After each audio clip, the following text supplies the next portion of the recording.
बरतानिया से मिले 190 मिलियन पाउंड के स्कैंडल में चेयरमैन पीटीआई के खिलाफ नैब रेफरेंस दायर। बुशरा बीबी, फराह गोगी, शहजाद अकबर और जुल्फी बुखारी समेत 8 मुल्जिमान नामजद। रेफरेंस में इल्जाम लगाया गया है कि अप्रैल 2019 में चेयरमैन पीटीआई को गैर कानूनी फायदा दिया गया। पैसों की गैर कानूनी मुंतकली के गलत मकासद के पीछे चेयरमैन पीटीआई थे। चेयरमैन पीटीआई ने बरतानिया से मिली रकम से मुतल्लिक नोट इन कैमरा काबीना के सामने रखा, जिसको दिसंबर 2019 में काबीना ने मंजूर किया। शहजाद अकबर और चेयरमैन पीटीआई ने छुपकर बेईमानी का सहारा लिया। बरतानिया में जब्त शुदा प्रॉपर्टी रियासत पाकिस्तान की थी। गलत अक्कासी की गई कि सुप्रीम कोर्ट में अकाउंट रियासत पाकिस्तान के मुफाद के लिए चलाया जा रहा है। अलकादिर ट्रस्ट यूनिवर्सिटी की मद में जुल्फी बुखारी के जरिए चेयरमैन पीटीआई को 458 किनाल जमीन मिली। तफ्तीश से मालूम हुआ कि जब चेयरमैन पीटीआई को फायदा पहुंचाया गया तो अलकादिर ट्रस्ट यूनिवर्सिटी का वजूद ही नहीं था। बुशरा बीबी ने अपने शौहर के साथ मिलकर गैर कानूनी काम किया।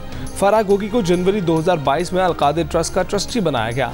240 किनाल जमीन फराह गोगी के नाम ट्रांसफर की गई। रेफरेंस में कहा गया है कि चेयरमैन पीटीआई समेत 8 मुल्जिमान नैब ऑर्डिनेंस के तहत करप्ट प्रैक्टिस के मुर्तकिब हुए हैं। सबूत मौजूद हैं। ट्रायल कोर्ट मजीद कार्रवाई शुरू करे।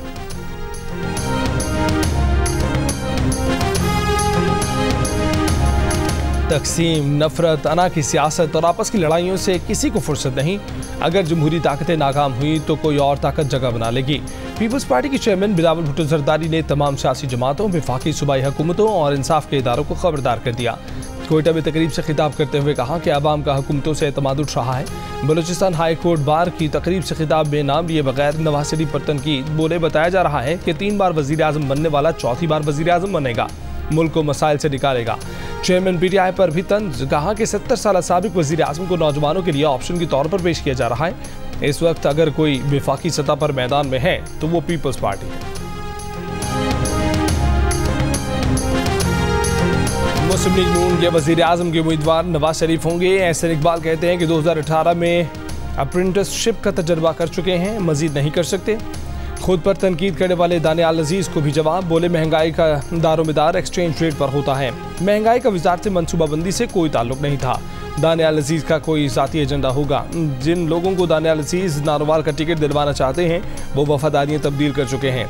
हम किसी लोटे को पार्टी का टिकट देकर धब्बा नहीं लगवाना चाहते।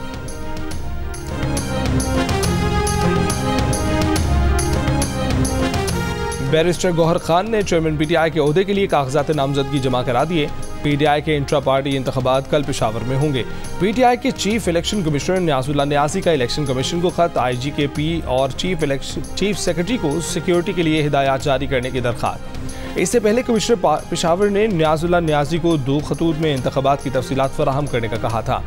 पीटीआई रहनुमा मौज़म भट्ट एडवोकेट का कहना था कि इंट्रा पार्टी इलेक्शन के लिए जगह का तयन कर रखा है। गिरफ्तारियों के खदशे के पेश नज़र जगह का ऐलान नहीं किया जा रहा। पीटीआई के चीफ इलेक्शन कमिश्नर न्याजुल्लाह न्याजी ने कहा कि इंट्रा पार्टी इलेक्शन पेशावर की तहसील चमकनी में होगा। इसमें 500 अफराद शिरकत करेंगे। इलेक्शन के लिए सिक्योरिटी भी मांगी गई है।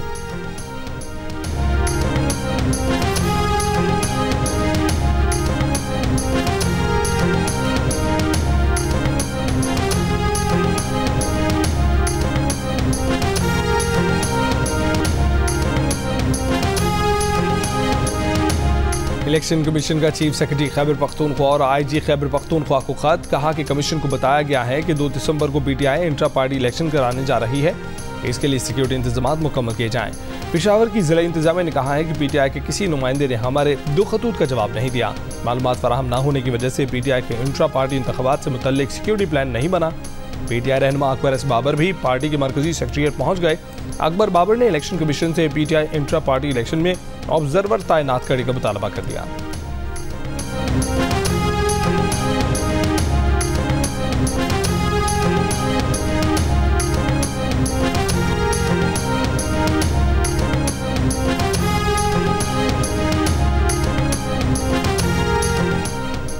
फैजाबाद धरना कमीशन जब जनरल बाजवा और जनरल फैज को बुलाएगा तो वो खुद को पेश हो जाएंगे, लेकिन उन्हें बुलाना पाकिस्तान के लिए कितना फायदेमंद होगा, इस पर सवालिया निशान मौजूद है।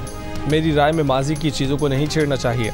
निगरान वज़ीर दाखिला सरफराज भुट्टी का TV को इंटरव्यू, कहा कि बलूचिस्तान में काफ़ी वक्त के बाद पीपल्स पार्टी का इतना बड़ा जलसा किया। पीपल्स पार्टी को लेवल प्लेइंग फील्ड मिली थी, इसीलिए उसने कोयटा में जलसा किया।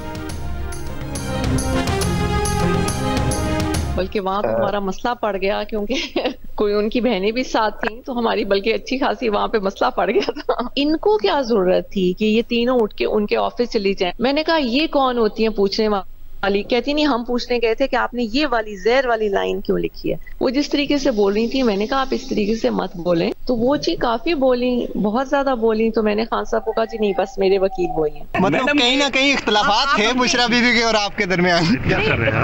क्या? एक सेकेंड। इख्तलाफ हो या ना हो, इमरान खान जेल में है और सारे उनके लिए खड़े हैं, ठीक है? और अगर आप जैसे लोग जब कैमरा लेकर खड़े हो जाते हैं और तमाशा बनाना ढूंढ रहे होते हैं, और एक इमरान खान जेल में बैठे हैं जिनको सजाए मौत हो सकती है, अल्लाह ना करे, तो आप जैसे तमाशगीन के साथ अब क्या बात है? अलीमा खान का बुशरा बीबी से इख्तलाफ की तस्दीक या तर्दीद से इनकार। कहा कि बुशरा बीबी से इख्तलाफ हो या ना हो, चेयरमैन पीटीआई जेल में हैं और सब उनके लिए खड़े हैं। पहले चादर और चारदीवारी की खिलाफ वर्जी की गई, अब खवातीन को चारदीवारी से बाहर लाया जाएगा, फिर तमाशा बनाया जाएगा। अगर घर की खवातीन पर बातें होंगी तो कल हम किसी और खातून की ऑडियो सुन रहे होंगे।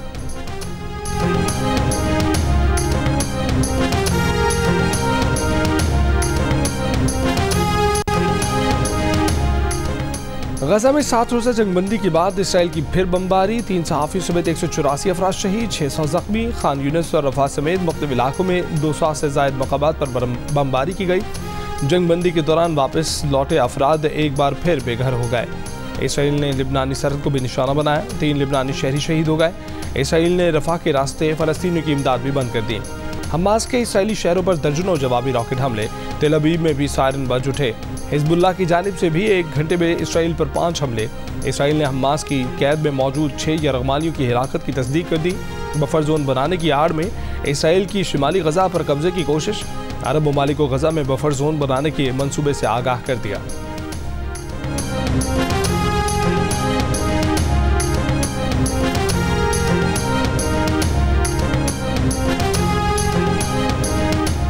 पाकिस्तान ने मौसमियाती तब्दीलियों के खतरनाक नताइज भुगते, सैलाब के बायस शदीद नुकसान उठाना पड़ा। COP28 कॉन्फ्रेंस से बरतानवी शाह चार्ल्स का खिताब, मौसमियाती तब्दीलियों को आने वाली नस्लों के लिए खतरनाक मसला करार दे दिया। जीरो कार्बन पॉलिसी अपनाने और ग्रीन टेक्नोलॉजी की तरफ मुंतकली पर जोर। मुत्तहिदा अरब अमारात को मौसमियाती तब्दीलियों से निपटने के लिए $30 अरब का फंड कायम करने का ऐलान। अक़वाम मुत्तहिदा के सेक्रेटरी जनरल एंटोनियो गुतेरेस ने कॉन्फ्रेंस में पेरिस मौसमियाती माहदे पर अमल दरामद करने पर जोर दिया। फॉसिल फ्यूल पर सब्सिडी खत्म करने का मुतालबा किया। आलमी माहौलियाती समिट में मुत्तहिदा अरब अमारात के बानी और मरहूम रहनुमा शेख जायद का होलोग्राम मंदुबीन को खुशामदीद कहा। पैगाम दिया कि हम इंसान और फितरत के दरमियान बकाए बाहमी के असूल पर कारबंद थे और मुस्तकबिल में भी रहेंगे।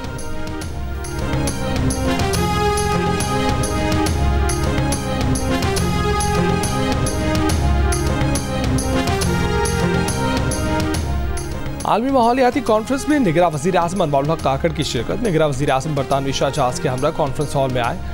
मुत्तहिदा अरब अमारात के सदर शेख मोहम्मद बिन जायद अल नहयान और अक़वाम मुत्तहिदा के सेक्रेटरी जनरल एंटोनियो गुतेरेस ने इस्तकबाल किया।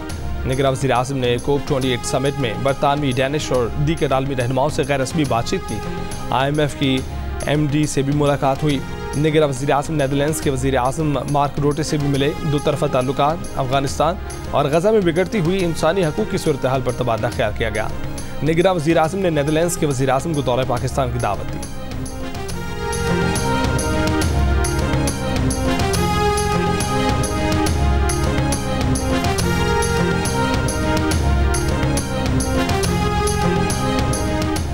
हालात चाहे जिस कदर भी कठिन हो, PTI के कारकुन साबित कदम रहे। मर्दान में वर्कर्स कन्वेंशन से PTI के सीधे रहनुमा शेर अफजल मरवत का खिताब। कहा कि कारकुन इंतखाबात की तैयारी करें, मरकज और चारों सूबों में PTI की हुकूमत बनेगी। मुनेर और बन्नू में भी PTI के workers convention. Party secretary general Umar Ayub Khan ने कहा कि इंशाअल्लाह जीत तहरीक इंसाफ की होगी।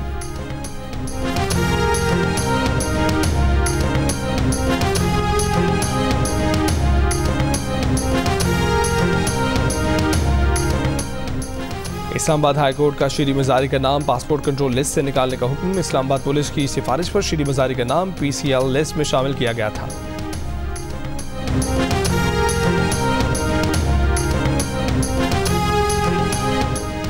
साबिक अरकान पंजाब असम्बली सरदार ओन डोगर और जावेद अख्तर अंसारी की मुस्लिम लीग नून के सदर शहबाज शरीफ से मुलाकात। मुस्लिम लीग नून में शमूलियत का ऐलान।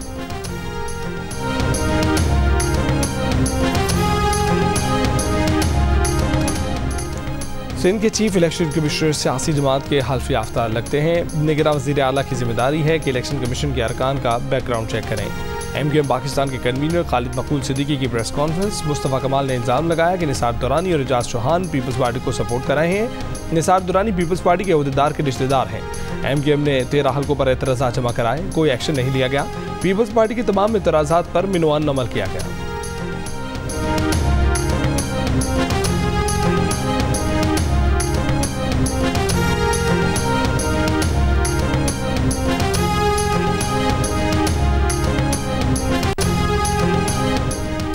सेनेटर तलहा महमूद की अमेरिका में कैद। डॉक्टर आफिया सिद्दीकी से 2 घंटे मुलाकात। तलहा महमूद ने कहा कि जितनी देर मुलाकात रही मुझे ज़हनी तौर पर आफिया सिद्दीकी प्रेशर में नजर आए। आफिया सिद्दीकी ने कहा कि एक ही पैगाम है, मुझे जल्द यहाँ से आज़ाद किया जाए। बोले आफिया सिद्दीकी की रिहाई के लिए हुकूमत को किरदार अदा करना चाहिए। नवंबर में महंगाई में 2.7% इजाफा, शरह 29.2% हो गई। इदारा शुमारियात ने आदाद शुमार जारी कर दिए। टमाटर 7.4%, आलू 15%, चाय की पत्ती 13% महंगी हो गई। प्याज 12.3% महंगी। एक महीने में ड्राई फ्रूट 7.9%, मछली 7.7%, अंडे 7.1% महंगे हुए। सब्जियां 4.5% महंगी हुई। गैस की कीमतों में 281% का इजाफा हुआ।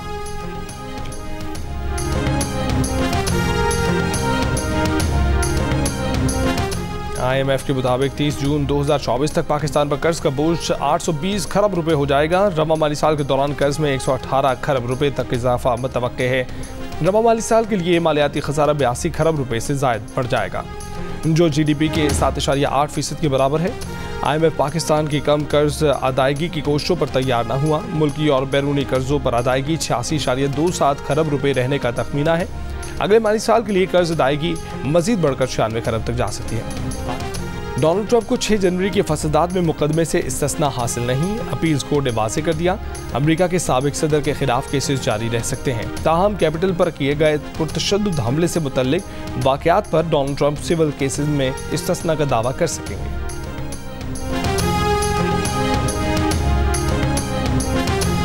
करतारपुर में गुरु नानक के जन्मदिन की 3 रोज़ा तकरीबात जारी। दूसरे रोज़ भी पाकिस्तान समेत दुनिया भर से यात्री दरबार पहुंचे।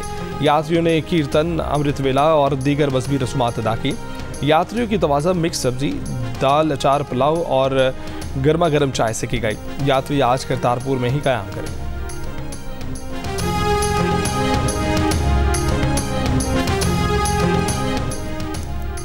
कराची आर्ट्स काउंसिल में 16वीं आलमी उर्दू कॉन्फ्रेंस का दूसरा रोज़। सुबह के वक्त उर्दू नावल के मुशायरीन क़ुर्रतुल-ऐन हैदर, शौकत सिद्दीकी, अब्दुल्ला हुसैन, मोहम्मद खालिद अख्तर, शम्सुल रहमान फारूकी, बानो कुद्सिया को याद किया गया।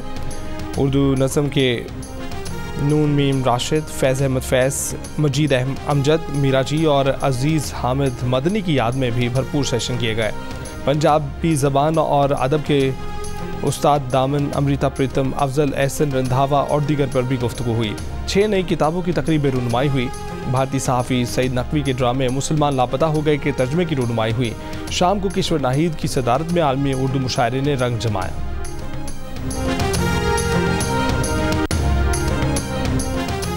टेप बॉल का मशहूर मारूफ क्रिकेट टूर्नामेंट KDPL का तीसरा सीजन कराची में शुरू हो गया।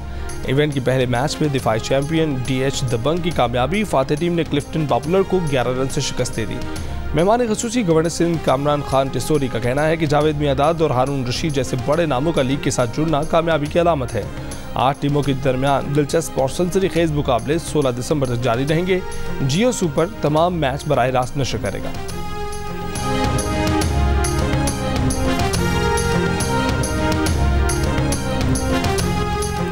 दिल का रिश्ता ऐप पाकिस्तानियों के लिए खुशखबरी लाई है। अब इस ऐप पर वस्ती अमेरिका के मुल्क एल सल्वाडोर से भी रिश्ते दस्तयाब हैं।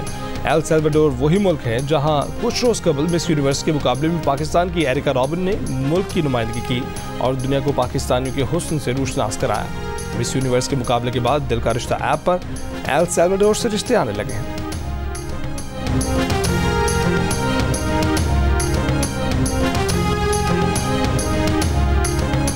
पहली बार आपने सुनीता को शायद फ्लाइट बोर्ड करते हुए देखा। जी बिल्कुल। और आपने कहा कि अब बस इस फ्लाइट में मैं भी जाऊंगा।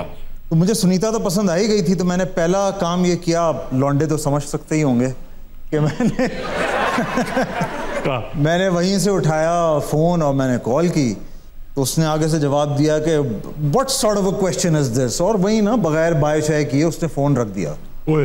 मुझे वो बात भी अच्छी लगी। मैंने कहा यार ये तो बड़ी बड़ी अच्छी बात है। फिर मैंने मोबाइल नंबर तो मेरे पास आया हुआ था, तो मैंने फिर मैसेजेस करना शुरू किए। तो मुझे लगता है कि किस्मत में लिखा हुआ था कि मैंने पटाना था, तो मैंने पटा लिया। और अदाकार हसन अहमद ने पहली बार सुनीता को कहाँ देखा, मोहब्बत हासिल करने के बाद वजन कम करने का क्यों सोचा, जियो न्यूज़ के प्रोग्राम हंसना मना है में हसन अहमद ने सब बता दिया।